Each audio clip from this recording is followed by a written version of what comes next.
রাজামশাই মনে মনে ভাবছেন যে আমার গ্রামে কতই বা পূজা আছে, কতই বা ভক্ত আছে, ওই আমার ধনাগর থেকে যে সামান্য কিছু খরচ করলেও তো আমার এই যে অহংকার, এইভাবে বলে দাও দাও যত খুশি দাম দাও, কিন্তু বলুন তো যে আপনাকে দান করে আপনার মন ভরবে? যে দান গ্রহণ করবে তারও মন ভরবে না, যে দান দেবে তারও মন ভরবে না। কেননা আমরা হলাম এমন জীব। সেই জন্য এখানে বলা হয় যে পশুদের হইতেও আমাদের লোভ বেশি। যেমন এক বস্তা চাল যদি আপনি রাস্তায় ছড়িয়ে দেন, একটি গরু যদি আসে, তো গরুটা কি করবে? আর যতটুকু উদার পূর্ণ করার মতো ততটুকু সেবা করে ফেলে রেখে চলে যাবে, নিয়ে যাবে। কিন্তু এবার যদি একটি মানুষ পায়, কি করবে? সে তো সেবা করলোই, আবার কালকে সেবা করবে বলে সকলকে বদলাবা করে দিবে। সেই জন্য মানুষের দান গ্রহণও পূর্ণ হয় না, যে দান দেবে তারও পূর্ণ হয় না। তাই রাজা যুধিষ্ঠিরকে দিয়ে বুঝালেন যে যুধিষ্ঠির মনে মনে ভাবলে আমার ধনাগর থেকে যদি সামান্য কিছু দান করে দিই, আমার কিছু কমতি হবে না। এমন সময় দানযজ্ঞ সমাপ্ত হলো, আর এমন সময় বন থেকে এক পশু, যার নাম আমরা জানি বিজিত, তিনি ছুটতে ছুটতে এসে ওই দানযজ্ঞে গড়াগড়ি দিচ্ছে, এধার ওধার করে গড়াগড়ি দিচ্ছে। রাজা যুধিষ্ঠির দর্শন করে বলছে, এই জন্যই তোমাদের পশু বলে। আর এখানে দেখো কত সাধুগুরু বৈষ্ণব ভক্ত এলো, সকলে দান গ্রহণ করলো, সেবা করলো, করে কত আনন্দে বাড়ি ফিরলো, আর তুমি সেবা না করে তুমি এসে গড়াগড়ি দিচ্ছ। দেখি তোমার আচরণ। রাজন, আমি গড়াগড়ি দিয়ে দেখলাম যে আপনার এইখানে, এই স্থানে কত সাধুগুরু বৈষ্ণব ভক্ত এসে সেবা করলো। আমি ভাবলাম সেই সেবা স্থানে গড়াগড়ি দিলে আপনার যজ্ঞ সমাপন হবে, কিন্তু আমি তো দেখলাম গড়াগড়ি দিয়ে আপনি এত বড় যজ্ঞ করলেন, কিন্তু যজ্ঞ সম্পূর্ণ হলো না। এত মানুষকে সেবা দিলাম, দান দিলাম, আর তুমি বলছো যজ্ঞ হলো না? তো হ্যাঁ, তা তুমি কেমন করে বলতে পারলে? ভালো করে আমার দিকে চেয়ে দেখুন তো। রাজামশাই অবাক নয়নে চেয়ে দেখলেন। কি দেখলেন? সেই পশুর অর্ধেক অঙ্গ হচ্ছে সোনার, সোনার বর্ণ, আর অর্ধেক কালো বর্ণ হয়ে আছে। রাজামশাই লক্ষ্য করে বললেন, হ্যাঁ আমি লক্ষ্য করে দেখলাম তোমার অর্ধেক সোনার বর্ণ, অর্ধেক হচ্ছে কালো বর্ণ। বলে এর জন্যই আমি বললাম আপনাকে যে আমাদের আপনার এই যজ্ঞ সম্পূর্ণ হলো না। আপনার হয়তো দানি আছে, আমার হয়তো রাজা না, না রাজা নয়, কিন্তু আপনার হইতেও দানি আছে। যে দান যজ্ঞে আমি সেবা না পেয়ে গড়াগড়ি দিয়ে দেখুন অর্ধেক সোনার বর্ণ হয়েছে, আর আপনি এত বড় যজ্ঞ করলেন, ভাবলাম বাকিটা সোনার বর্ণ, কিন্তু গড়াগড়ি দিয়ে দেখলাম তা তো হলো না। আমার হইতে দানি কে আছে? তাহলে শুনুন, যে বনে আমি বাস করি সেই বনে এক তাল পাতার কুটিরে এক ব্রাহ্মণ পণ্ডিত বাস করে। একটি তার সন্তান আর একটি স্ত্রী নিয়ে সুখে তারা সংসার করে। তারা কি করে জানেন? ওই নগর হইতে ভিক্ষা মেনে এনে সেই ভিক্ষার দ্রব্য গোপালের সেবা দিয়ে যে প্রসাদ থাকে, সেই প্রসাদ তারা সেবা করে প্রতিদিন, নিয়ত, নিত্য সেবাকে বলা। এই হচ্ছে নিত্য। আর আজকে আমার ধন আছে, কালকে নেই, এ হচ্ছে অনিত্য। তারা নিত্য সেবা করে এইভাবে। আর আমি কি করি? ওই বনে, ওই কুটিরের পাশে আমার একটি গর্ত আছে, সেই গর্ত থেকে বেরিয়ে এসে তারা সেবা করে, অবশিষ্ট যাহা কিছু থাকে সেইটা আমি সেবা পাই। কিন্তু একদিন কি হয়েছে রাজামশাই জানেন? এইভাবে থাকতে থাকতে এমন সময় ঝড় বৃষ্টি তুফান শুরু হয়ে গেল। এমন ঝড় এমন বৃষ্টি, সেই ব্রাহ্মণ পণ্ডিত আর ভিক্ষায় যেতে পারল না।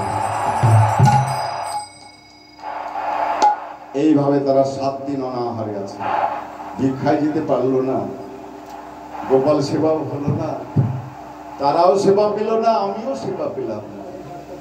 তাই অবাক কাণ্ডে আমি গোবিন্দের কাছে প্রার্থনা করলাম, হে গোবিন্দ, তুমি কি এই কাঙালিনী কাঙালদের তুমি কি দয়া করতে পারো না?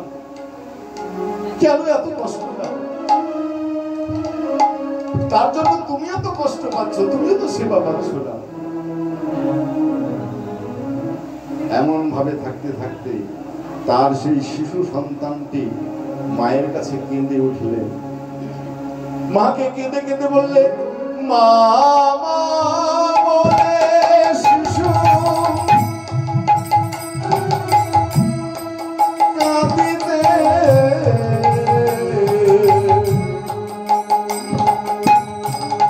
লাগিল।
যদি তার মায়ের কাছে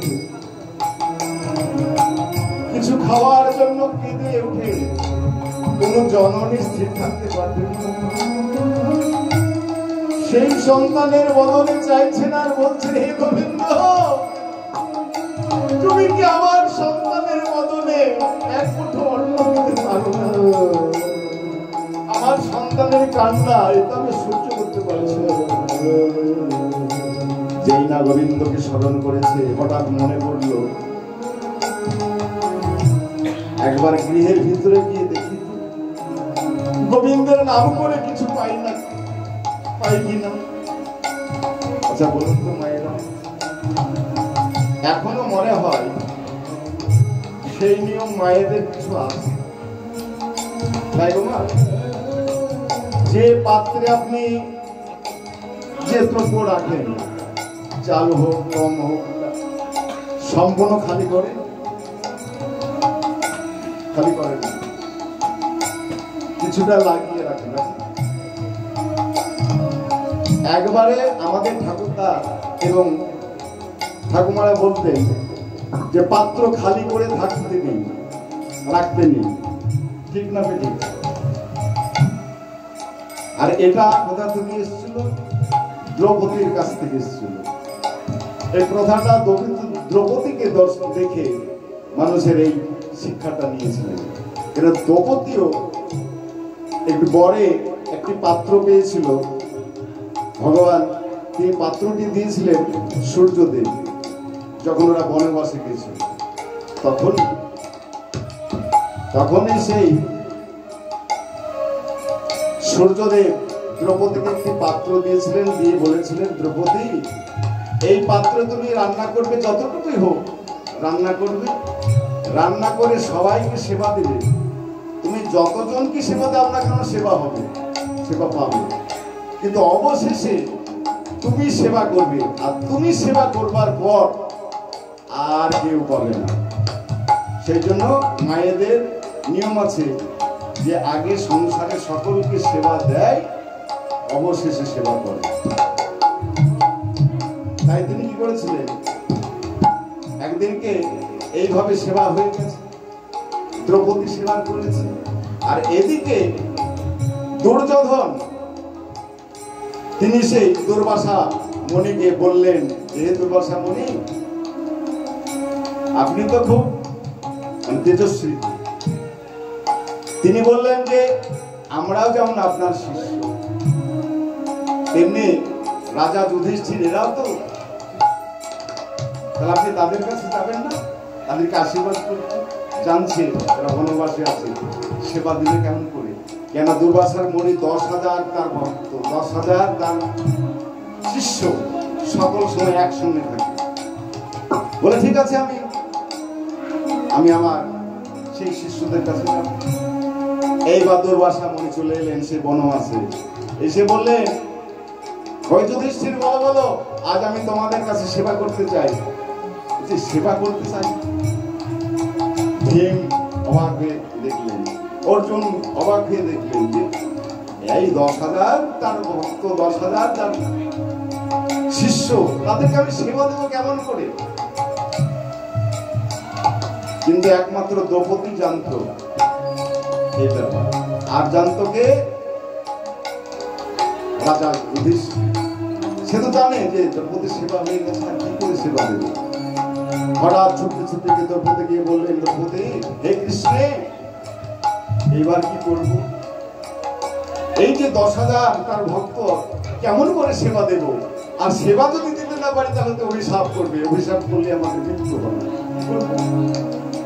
তাই কি করলেন? দ্রৌপদী, হে কৃষ্ণ করুণা দীনবন্ধু জগৎপতে গোপেশ্বর গোপিকাকান্ত রাধাকান্ত নমস্তুতে। যেই নাম মধ্যাহ্নে কৃষ্ণকে স্মরণ করেছে, কৃষ্ণ অর্থাৎ দ্রৌপদী, সঙ্গে সঙ্গে কৃষ্ণ হাজির। কৃষ্ণে দ্রৌপদীর এক নাম হলো কৃষ্ণ, কৃষ্ণের সখা বলে। তুমি আমায় স্মরণ করেছো, তো দাও দাও, মধ্যাহ্নে যখন স্মরণ করেছো তুমি আমায় সেবা দাও। তোমায় সেবা দেব কেমন করে দেব? আমার তো সেবা হয়ে গেছে। তুমি যখন স্মরণ করেছো, তুমি যখন সেবা দেব বলেছো, বলে নিশ্চয়ই তুমি দিতে পারবে।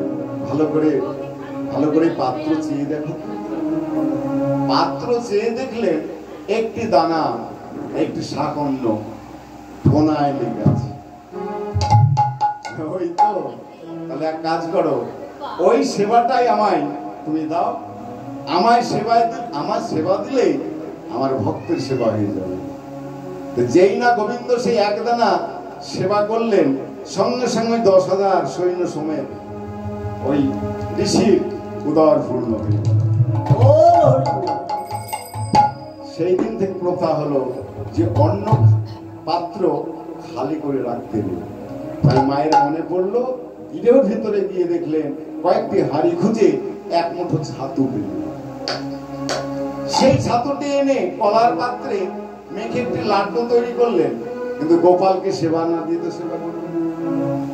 গোপাল 7 দিন অনাহারে আছে, গোপালকে সেবা দিলেন। সেই না সেবা দিয়েছেন, সেবা দিয়ে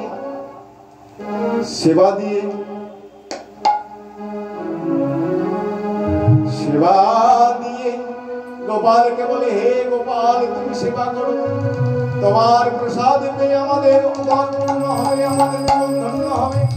গোপালকে সেবা দিয়ে সেই মা যেমনই তার সন্তানের বদলে সেবা দিতে যাবে, সেই প্রসাদ সঙ্গে সঙ্গে এক বৈষ্ণব ভিক্ষুক দাঁড়িয়ে এসে দাঁড়ালেন। মা,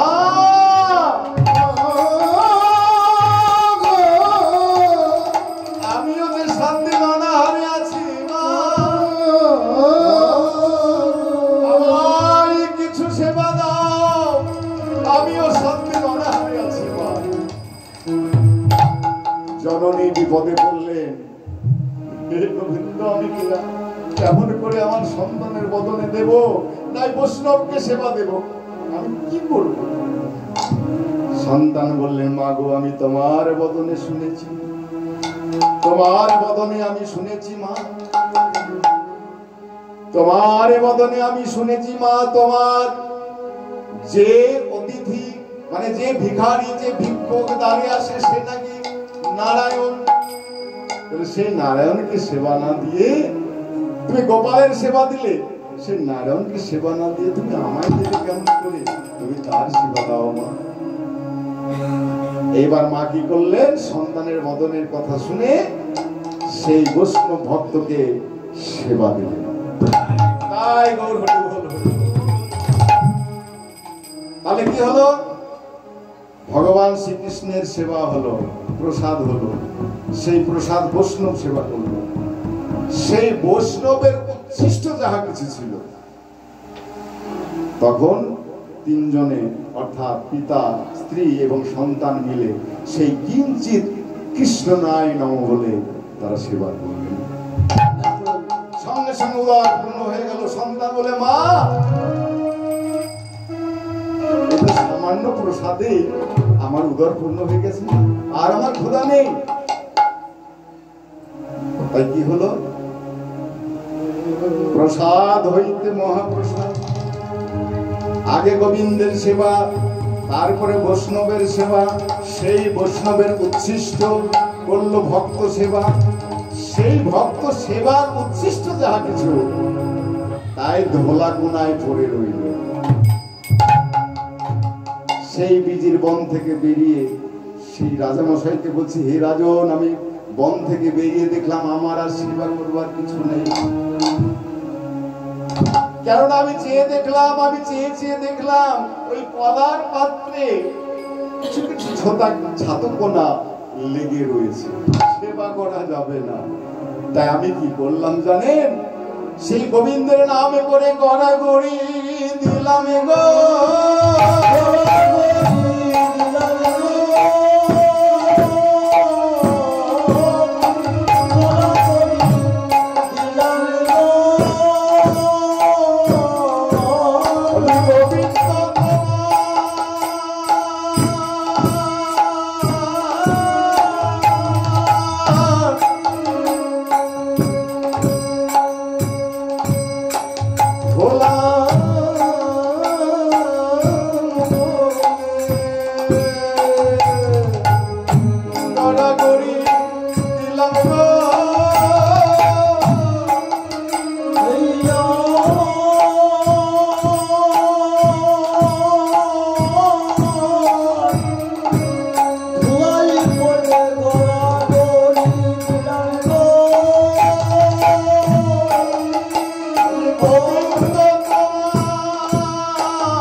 কিন্তু যে স্থানে এত বড় যজ্ঞ হলো, সাধুগুরু বৈষ্ণব ভক্ত সকলকে এক জায়গায় পেয়ে দিলাম, তাদের সেবা উচ্ছিষ্ট সেবা করতে না পেরে আমি গোবিন্দের নামে গড়াগড়ি দিয়ে যতটুকু ছাতকোন আমার অঙ্গে লাগলো ততটুকু সোনার বর্ণ হয়ে গেল। আমি ভাবলাম এত বড় যজ্ঞ করলেন, আমি গড়াগড়ি দিলে বাকিটা সোনার, তা তো হলো না। কেন হলো না? শাস্ত্রে বললেন দৈন মাপেশ্ব পাদ পতন অর্থমতা, অহং তত্ত্ব শূন্য থাকলে কৃষ্ণ ভজন হবে না। তাই অহং তত্ত্ব শূন্য করে দীনতার ভাব অবলম্বন করে মতিকে শ্রী ভগবতী চরণে সমর্পণ করা, সেই দান গৌর সুন্দর চাইছে। বলে দানে দেহ দান দেহ বলি গোরা চাঁদ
তোমাদের কাছ হইতে আমি দান গ্রহণ করেছিলাম।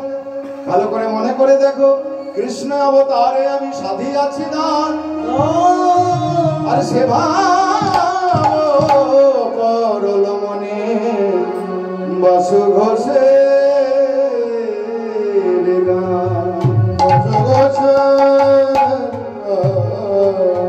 আরে বাসু ঘোষে মনে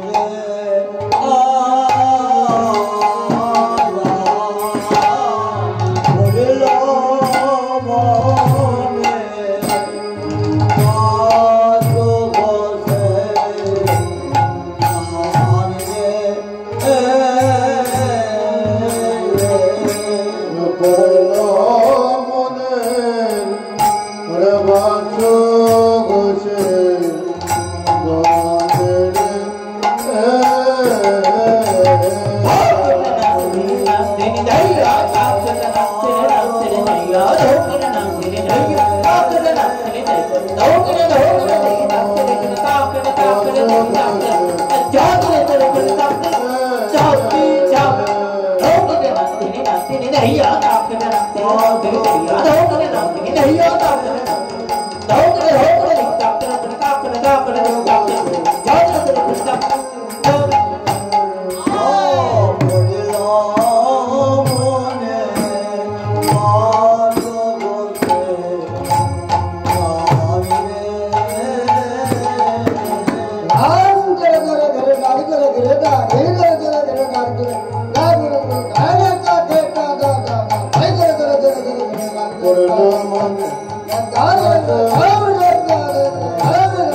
কেন মনের আগে কেউ যেতে পারে না।